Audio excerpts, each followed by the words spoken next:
Road നിർമ്മാണത്തിന്റെ പേരിൽ 3 ലക്ഷം രൂപ തട്ടിയെടുത്തുവെന്ന കേസിൽ ഏതന്വേഷണവും നേരിടാൻ തയ്യാറാണെന്ന് കൊച്ചി മേയർ വി.കെ. മിനിമോൾ. വ്യക്തിവൈരാഗ്യമാണ് ഈ ആരോപണത്തിന് പിന്നിലെന്നും മേയർ ന്യൂസ് 18നോട് പറഞ്ഞു. പാലാരിവട്ടം ഡിവിഷൻ കൗൺസിലറായിരിക്കെ 2018-2019 കാലയളവിൽ റോഡ് പണിക്കായി സ്വന്തം അക്കൗണ്ടിൽ 3 ലക്ഷം രൂപ വാങ്ങിയെന്നും എന്നാൽ പണി നടത്തിയത് കോർപ്പറേഷന്റെ ചിലവിലാണെന്നും വിജിലൻസ് കണ്ടെത്തി. ഇതിനായി ഫ്ളാറ്റ് നിർമ്മിക്കുന്ന കമ്പനിക്ക് എഴുതിയ കത്തും പുറത്തു വന്നിരുന്നു. പരാതി ഉയർന്നതോടെ 3 ലക്ഷം രൂപ മിനിമോൾ തിരികെ നൽകിയെങ്കിലും അഴിമതി പണം തിരിച്ചു നൽകിയാൽ കേസ് തീരില്ല എന്നായിരുന്നു വിജിലൻസ് കോടതിയുടെ വിലയിരുത്തൽ. നവമി ദിനേശ് ആയിരുന്നു. നവമി, എന്താണ് മേയർ പറയുന്നത്? ഈ കോടതിയുടെ പരാമർശത്തിലും ഒക്കെ മേയർക്ക് പ്രതികരണമില്ലേ?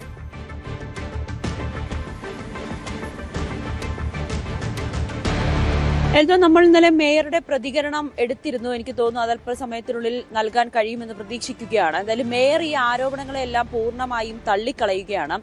2018-19 കാലയളവിലാണ് പാലാരിവട്ടത്ത് കൗൺസിലറായി ഇരിക്കുമ്പോഴായിരുന്നു ഈ ഒരു പണം കൈപ്പറ്റിയത്. അതായത് പാലാരിവട്ടത്തെ ഒരു ഫ്ളാറ്റ് ഉണ്ടായിരുന്നു. ആ ഫ്ളാറ്റിന്റെ നിർമ്മാണ പ്രവൃത്തി നടക്കുന്നതിനിടയിൽ, അതായത് KG ഓക്സ്ഫോർഡ് സിംഫണി അപ്പാർട്ട്മെന്റ് എന്ന ഫ്ളാറ്റ് സമുച്ചയത്തിന്റെ പണി നടക്കുന്ന സമയത്ത് അവിടെ ഉണ്ടായിരുന്ന റോഡ്, അത് കോർപ്പറേഷന്റെ റോഡാണ്. ആ റോഡ് ഈ ഫ്ളാറ്റ് നിർമ്മാണത്തിനിടെ തകർന്നിരുന്നു. ഈ നിർമ്മാണ സാമഗ്രികളുമായിട്ടൊക്കെ നിരന്തരം പോയി വരുന്നതുകൊണ്ട് ആ റോഡ് തകർന്നിരുന്നു. പിന്നീട് ആ റോഡ് നന്നാക്കിയെടുക്കാനുള്ള ഒരു ഉത്തരവാദിത്തം അത് കോർപ്പറേഷന്റെ ആയിട്ടുള്ള റോഡാണ്. അങ്ങനെ മിനിമോൾ ആയിരുന്നു അവിടുത്തെ കൗൺസിലർ.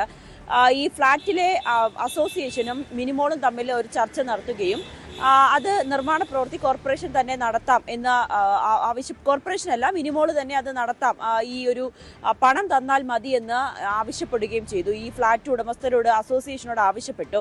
അങ്ങനെ ഈ നിർമ്മാണ കമ്പനി തന്നെ 5 ലക്ഷം രൂപ ഫ്ളാറ്റ് ഉടമകൾക്ക് നൽകുകയും ആ തുക പിന്നീട് മിനിമോൾക്ക് കൈമാറുകയും ചെയ്തു. അതിലൊരു 3 ലക്ഷം രൂപയാണ് മിനിമോൾക്ക് നൽകിയത്. പിന്നീട് റോഡ് പണി പൂർത്തിയാക്കി വീണ്ടും പണം ആവശ്യപ്പെട്ടു.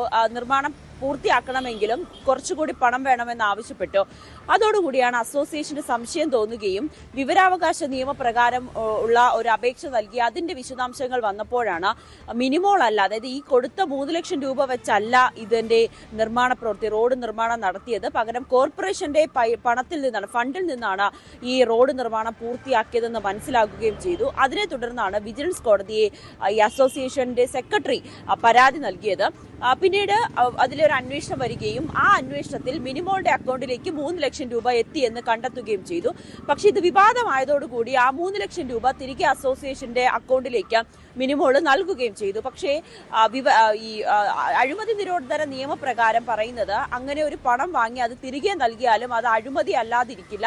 മിനിമോൾ എന്തായാലും അന്വേഷണം നേരിടണമെന്നൊരു ഉത്തരവ് നേരത്തെ വരികയും ചെയ്തിരുന്നു. അതിനിടയിലാണ് ഈ മിനിമോൾ അസോസിയേഷന് നൽകിയ കത്തിന്റെ വിശദാംശങ്ങളൊക്കെ പുറത്തു വരികയും പിന്നീട് അത് വലിയ ആരോപണമായി, ഇപ്പോൾ മേയറായിരിക്കുന്ന സാഹചര്യത്തിൽ വലിയ ആരോപണമായി CPM അതിനെ ഉയർത്തിക്കാട്ടുകയും ഒക്കെ ചെയ്യുന്നത്. പക്ഷേ മിനിമോൾ പറയുന്നത് ഇത് താൻ വർഷങ്ങൾക്ക് മുൻപുള്ള 2018-19 കാലഘട്ടത്തിൽ നടന്നതാണ്. അന്ന് അന്വേഷണമൊക്കെ നടത്തുകയും തനിക്കെതിരെ താൻ കുറ്റം ചെയ്തിട്ടില്ല എന്ന് കണ്ടെത്തുകയും ഒക്കെ ചെയ്തു. അപ്പോൾ മേയർ ആയതിനു ശേഷം ഇത്തരത്തിൽ ആരോപണം ഉയരുന്നത് അത് വ്യക്തിപരമായിട്ടുള്ള വ്യക്തിവൈരാഗ്യം തീർക്കലാണ്. ഏത് അന്വേഷണത്തെയും നേരിടാൻ തയ്യാറാണ്. പണം അന്ന് താൻ വാങ്ങിയെന്നത് ശരിയാണ്, പക്ഷെ അത് കൊച്ചിയിൽ നിന്നാണെങ്കിലും മേയർക്കെതിരായിട്ടുള്ള ആരോപണങ്ങളിൽ അതിൽ കൂടുതൽ പ്രതികരണങ്ങൾ വരേണ്ടതുണ്ട്. മേയറുടെ പ്രതികരണം അല്പസമയത്തിനകം നമുക്ക് നൽകാൻ കഴിയുമെന്ന് പ്രതീക്ഷിക്കുകയും ചെയ്യുന്നു. കൂടുതൽ വാർത്തകൾക്ക് News 18 Keralam YouTube channel subscribe ചെയ്യുക.